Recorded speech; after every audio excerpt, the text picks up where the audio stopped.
Le chiffre d'affaires, Emmanuel, séisme dans le monde du jeu vidéo. Microsoft qui veut s'offrir Activision pour 69 milliards de dollars. Et oui, cette chronique n'a jamais si bien porté son nom. 69 milliards de dollars, effectivement. Alors d'un côté, on a Microsoft, la multinationale de l'informatique américaine. De l'autre, Activision Blizzard, poids lourd du jeu, qui édite notamment les fameux Call of Duty ou Candy Crush.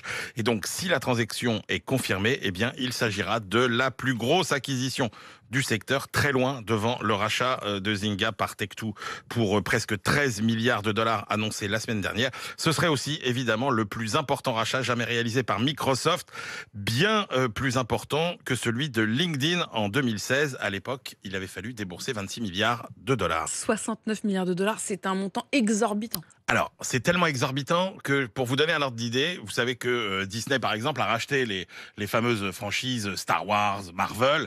C'est quand même absolument considérable. Eh bien, là, il faut vous dire que Disney a déboursé 4 milliards d'euros. Là, Microsoft débourse quasiment 70 milliards d'euros, mais c'est peut-être pas si déraisonnable que ça, parce que l'acquisition d'Activision, eh bien, va servir les grandes ambitions de Microsoft dans les jeux vidéo et sa migration vers le fameux métavers, le jeu vidéo étant sans doute le premier secteur qui rapportera beaucoup d'argent dans cet Eldorado virtuel, cet univers parallèle accessible via la réalité virtuelle et la réalité augmentée. C'est le futur d'Internet, disent les géants de la tech. Et l'intérêt pour Activision de ce rachat, eh bien, c'est que c'était une entreprise qui était confrontée à des difficultés, qui faisait face notamment à une vague d'accusations pour des affaires de harcèlement sexuel et de discrimination. En absorbant Activision, Microsoft deviendrait donc le troisième plus gros acteur de l'industrie du jeu vidéo. Oui, absolument. Troisième derrière le chinois Tencent et le japonais Sony,